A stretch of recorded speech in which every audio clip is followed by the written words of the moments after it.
You're listening to Off Limits. Liberal, irreverent, and really, really gay.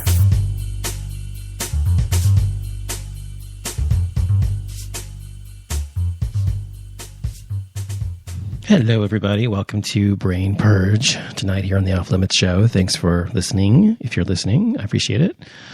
Tonight I'm just talking briefly about just random crap as usual, as I do here on the Brain Purge show. Whatever's on my mind, rambling and rambling and rambling.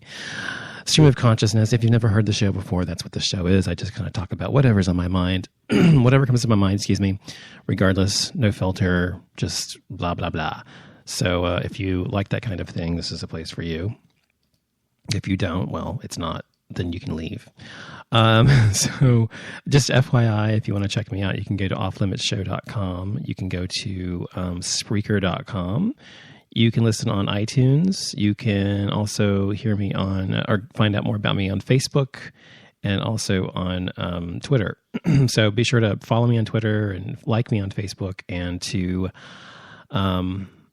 follow me on Spreaker. And also be sure to check out my webpage, offlimitsshow.com, and comment there if you like as well. So, excuse me, I just ate not too long ago. I've been on a regimen. I don't really call it a diet. It's really just a different kind of, all you're really doing is eating healthy. And so I talked about that before, and trying to eat healthy again the way I used to always eat before. And hold on. That's why you shouldn't eat right before a show, right? Sorry. So I've been trying to do that and eat healthy again. And really, it's not difficult. It hasn't been difficult. I don't really miss anything. And once a week, I have a cheat day. This is the way I used to always eat. And I allow myself to have whatever I want. Like last weekend, I had tons of Italian food on Saturday, just, like bread and pasta and cannelloni, and what else did I have? Chicken parmesan and cheese bread, and like a yummy piece of Italian cream cake. Oh my God, so delicious. So I don't really miss anything because I get to have whatever I want once a week. But it's been great. It's really great. It's getting me into back into shape, losing the pounds I put on this past year. And also, I'm not even working out. I should be working out. I used to work out all the time. I'm not working out anymore. But I figure I'll lose the extra weight I gained this last year, and then I'll start working out again when I can see the difference. So that's what I'm doing, and it's been fine. It's been fun, actually. It's very easy to eat healthy, and actually, this particular regimen doesn't actually have a lot of bread in it. So I thought I would really, really miss bread a lot, but I really don't. You eat starchy foods and carbohydrates on this diet. It's just you don't eat an actual lot of actual bread per se. So it's you can have it occasionally, and sometimes I do, but it's just not part of the regimen. So anyway, it's been okay. I've been doing that, and it's working great. So, but tonight I wanted to talk about some things I saw on my Facebook page today that I wanted to discuss. One of which was, actually I posted this yesterday, and it was a quote from Madonna. I've heard her say this quote before, of course. But the quote is, "Power is being told you're not loved and not being destroyed by it." And she said this in an interview, I think, years ago. And I mean, I'm probably like Blonde Ambition days, something like that, in the late 80s, early 90s, somewhere in that range, I think. And it's always been one of my favorite quotes by her because, first of all, Madonna's a very intelligent woman, and she's actually pretty wise and actually pretty knowledgeable. People don't give her a lot of credence or listen to her a lot because she is Madonna, and they still see her as this, Pop-Tart from the from the 80s writhing around on the floor, and that's all they see. But she's far more than that, obviously. That's why someone like her has subsisted for 30 years in this industry, in that industry. So, but I love that quote because it's very true. And I think when, we've all been through heartbreak in our lives, we've all been through just having been destroyed by somebody because they didn't love us anymore, or broke our heart, or whatever, or a friend turned away from us, or whatever the case may be, and just somehow really broke us. And I think that as you age, I think you begin to put things in perspective and understand what's really important and what isn't. and how the world works, and you begin to kind of figure out the game of life. And really, it is kind of a game. Life is, and so you figure out the rules and that there aren't any, and you figure out that and how people will behave, and they don't always behave the way that you would think that they should, or how you would behave. And so, but I think the most important part of that is that you begin to come into your own power as you age. I know that as I've aged, I've gotten older, I've gotten stronger and stronger in my own sense of self, and liking myself and accepting myself and blah, blah, blah. And I mean, to the point where it's pretty impenetrable in most facets of who I am. You know, there's some things I'm still insecure about, of course, but the most part of who I am, I'm pretty fucking secure and like who I am. So I'm fortunate for that because, but the reason I am that way is because I've worked on myself all of these years. I've really honestly made a conscientious effort to work on who I am as a human being, to be a better human being, to understand human behavior better, just from a standpoint of everyday anthropology, you know, just kind of looking at the world through my own eyes and observing and learning and realizing that things aren't always what they seem. And so I think I have a great sense of power. And I think that, you know, probably 10 years ago, I probably would have been the kind of person that was destroyed by someone breaking up with me or something. Not destroyed, but really devastated. But not being destroyed by it is different. And I think there's one time in my entire life where that was the point where I really was destroyed by somebody, or felt like I was about to be, and almost took my life as a result. I've talked about it on the show before, when I was 19. And looking back on my life and thinking about what if I had killed myself over some guy, it just makes me laugh and wonder who that person was, because there's not something I would do now these days. It's somebody that I really don't recognize. And I think that having the ability to be okay, no matter what somebody tells you, no matter what someone says, or so if someone says to you, they don't love you and they don't like you, or they hate you, or whatever the case is, and being okay with that is an important power and lesson in life that we have to learn. So I think it's important that people recognize that. And then there was I'm always taking those like quizzes on stuff on BuzzFeed, and the one, I take them like almost every day. There's a new one that I like and take. It tells you who you are, or what you are, or whatever, based on your answers or whatever. And, oh man, it's not here anymore. Well, anyway, I took the one, if you've ever watched Saturday Night Live, there's a character on there named Stefan, who's played by Bill Hader. And he's hilarious. He's this gay, like, club kid, kind of stuck in the 90s, early 2000s, I guess. And very just into rages and raves and stuff. Raves, I mean, stuff like that. And anyway, he's always talking. He talks like this and whatever. I wish I had saved the actual answer, but the one I got, the answer said I was taste. And then it tells you the actual script of what he said on the show, on the news thing.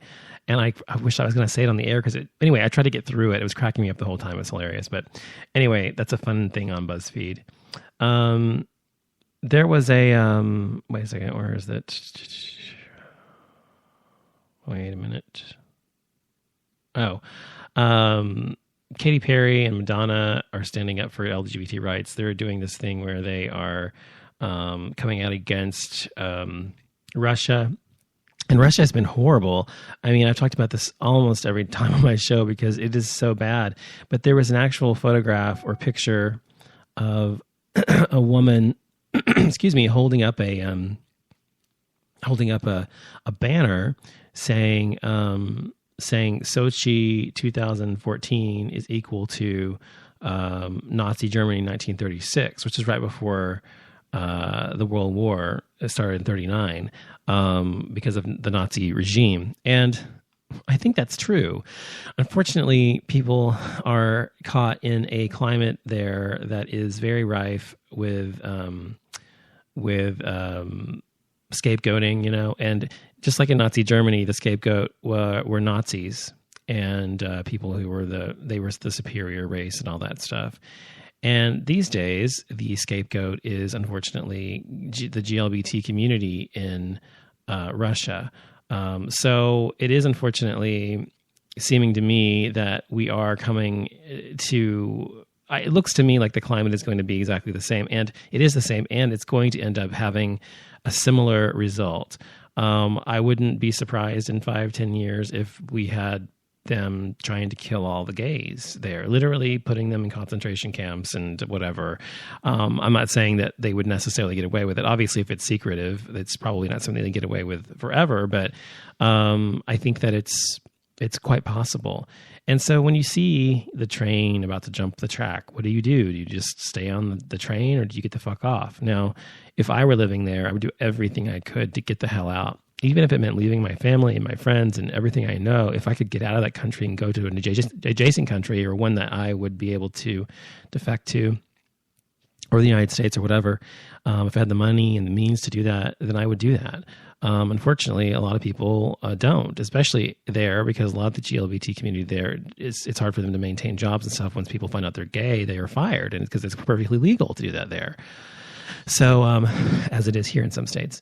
But I think that it's very sad, and hopefully we'll get some kind of resolution with that. And then also I read that Clay Aiken has announced his bid for the U.S. Congress. He's running for Congress in his home state of North Carolina.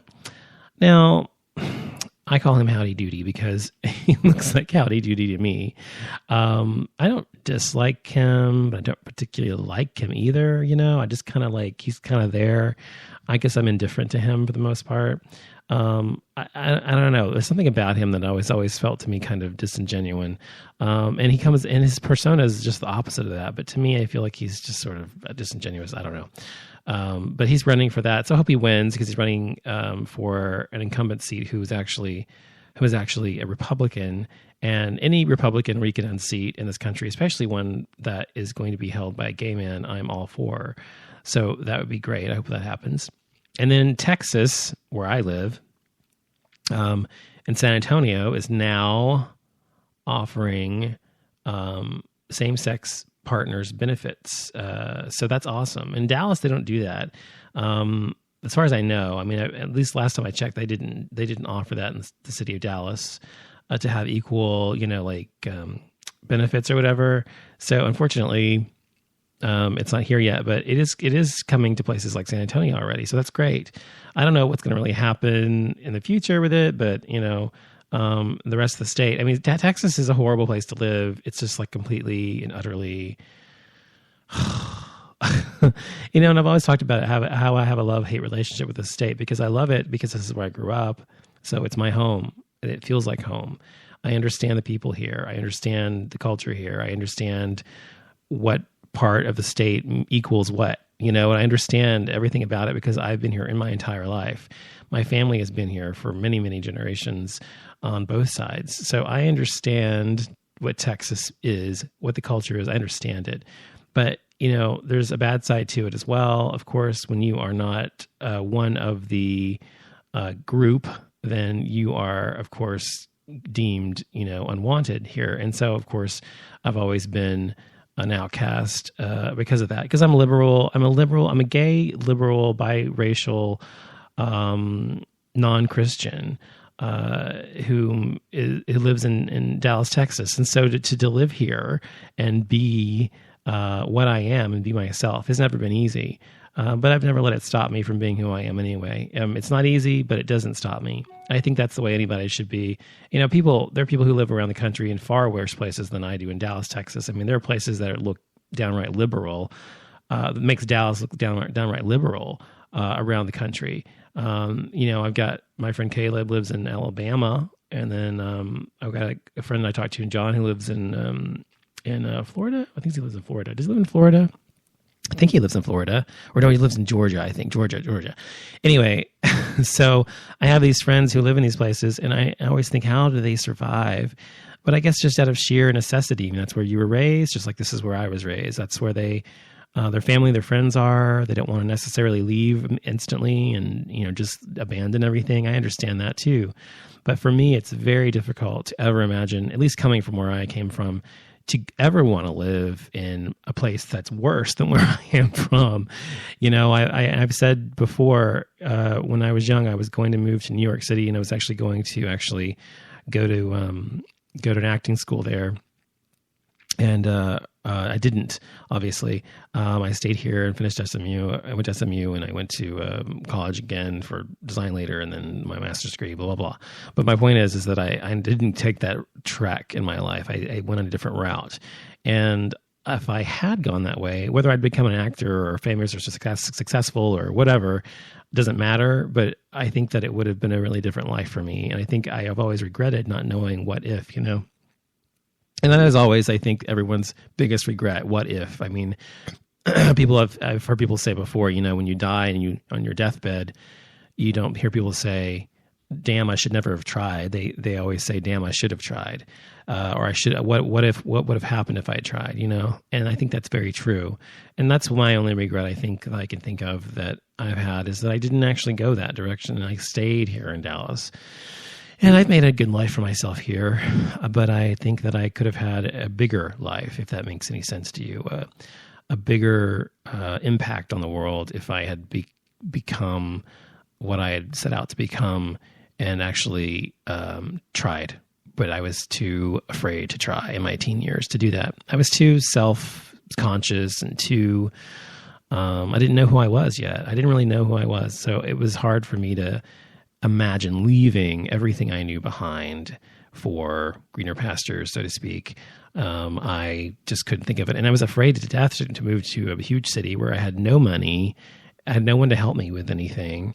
I mean, I could have ended up prostituting myself or something because, seriously, I could end up on the streets. And that happens all the time to people who move to New York City when they're unprepared. They don't have a job when they move there. They don't have any connections or any support there. So it's very understandable that people don't always follow their dreams, but I think it's always a shame, including myself, when I was younger. But I wouldn't say acting was my dream so much as it was just moving the fuck out of Texas to a more liberal place where people were far more intelligent and generally speaking, and far more open-minded. And if you look at the map of the United States, for example, and you look at, I've seen maps like this many times. I wish I had one in front of me, but they show where the equivalent, where the people are most educated there's the least amount. This is, a culmination of people and data, but the people who are most educated are mostly in the Northeast of the United States, meaning people who have master's degrees and above, or PhDs, whatever, doctorate degrees. They live in the Northeast, and that makes sense. You've got the Ivy Leagues there. Most of the Ivy League is there. You've got old money and tradition and things like that there. So it makes sense that you would have a lot of a preponderance of very intelligent people living there.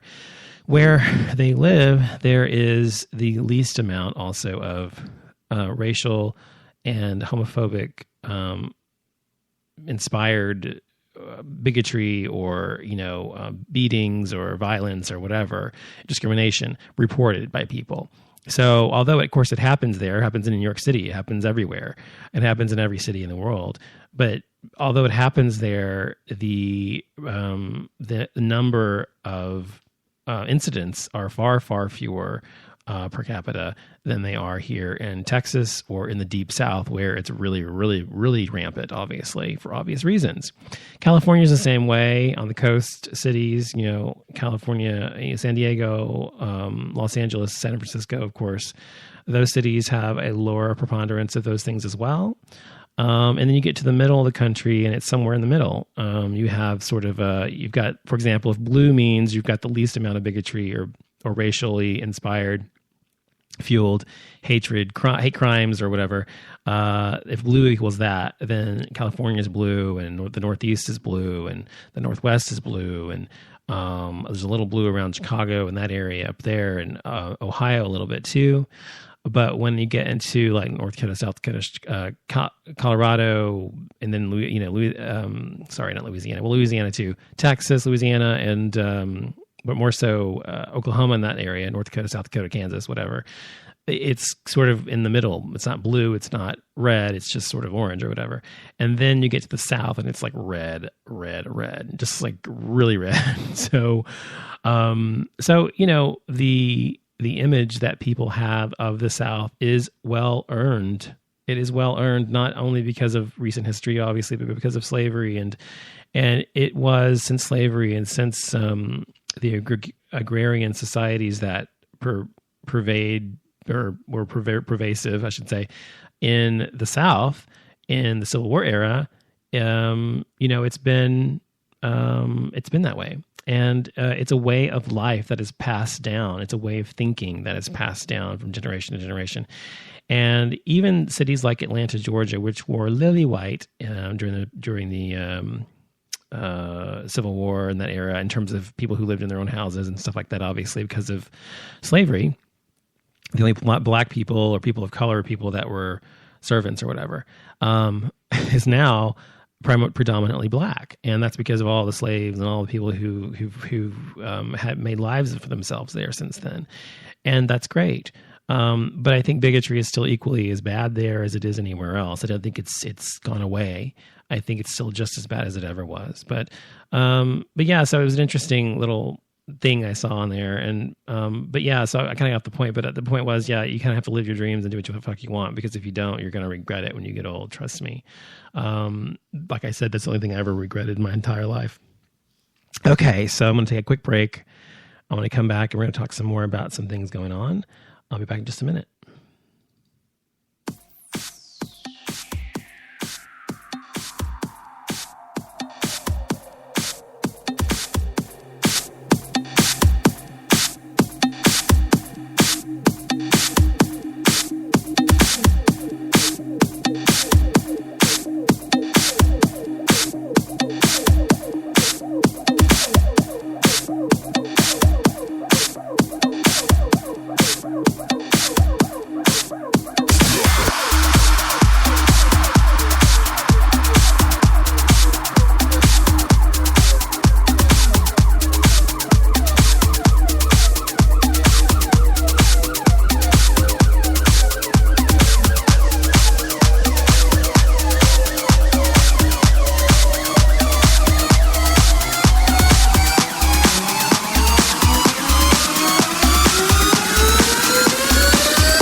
Okay, so that's Downfall by Cassette. From that group, the good group. They did that other song. It's a very popular song. I can't remember what it's called, but it's a good song. What's that other song they do? It's got words to it though. It's not like that one that just has music. I can't remember. Beam Me Up, I think. Yeah, Beam Me Up. Yeah, that's the other good song they play.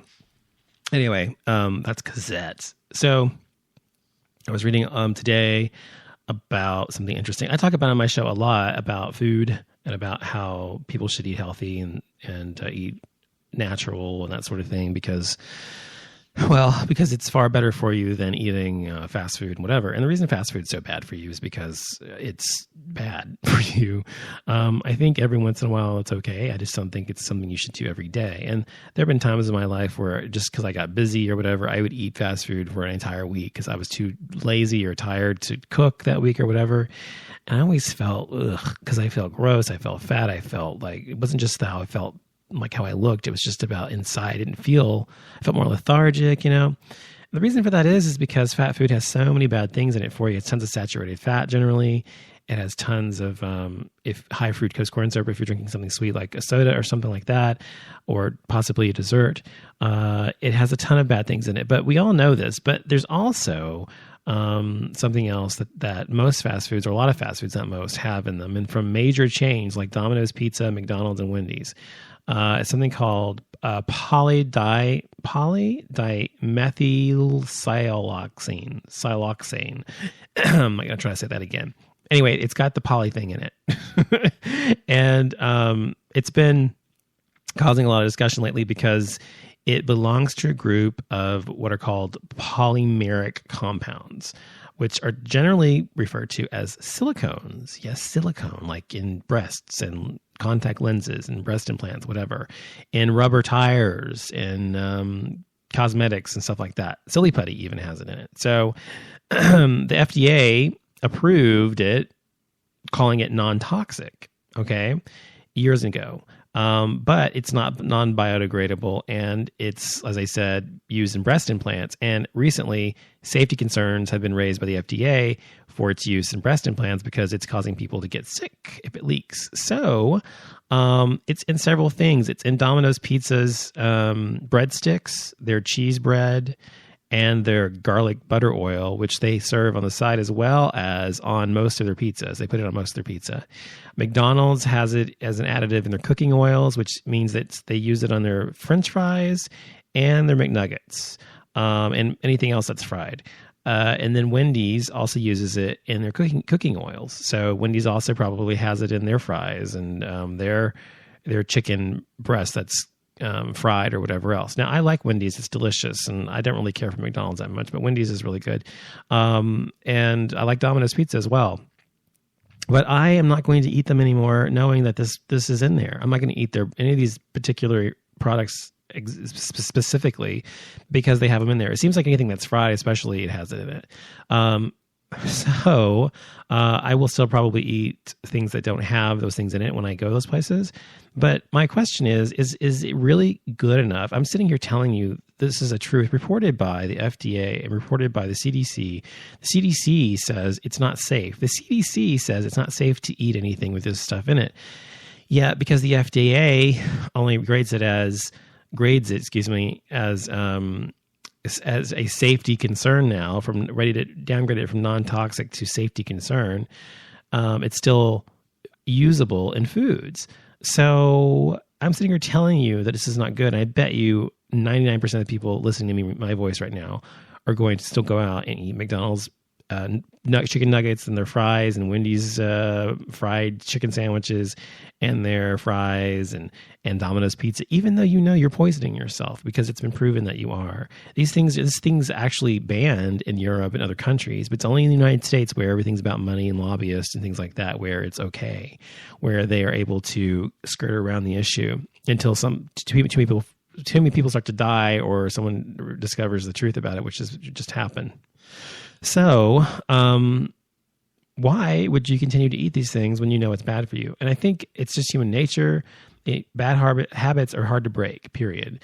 And I think that I'm not any different, but I know that I'm not also an idiot, that I'm just going to continue to poison myself knowing that what I'm putting in my body is killing me. So I know a lot of people give their kids chicken nuggets. You're essentially killing your kid. Now people will say, well, my kids, I grew up on chicken nuggets, blah, blah, blah. Well, that's true. We have grown up in chicken nuggets, but first of all, this thing wasn't always used in chicken nuggets. It was only been used the past like 15 years or something like that, I think. So it hasn't always been utilized in chicken nuggets. There was a time when chicken nuggets were actually actual chicken, but now they're actually foam that has expanded. It's a foam substance, a foam chicken substance that's expanded. You have to check it out online. You can see what I'm talking about. But that's what it is now. It's not real chicken. I mean, it's chicken, but it's not. It's like made up of partly chicken. It's considered a mechanically separated chicken, which is not real chicken. So it's not real. So what we eat today is not what we were eating when we were young, because when we were young, for some reason, they still had standards in the FDA and things like that where they didn't actually kowtow to the big corporations. These days, everybody's kowtowing to the big corporations, everything they want to do, no matter what it is. So, whatever. I think it's ridiculous that people continue to allow themselves to be poisoned and not do anything about it. But, it's your body. So that's all I have to say today. I'll be back later in the week with a full show probably. This is Thursday, so probably on Saturday or Sunday for Gay Mass, at least on Sunday for Gay Mass. And then I might be doing some tarot readings then as well. So hope to hear from you then. Until then, have a good night, everybody.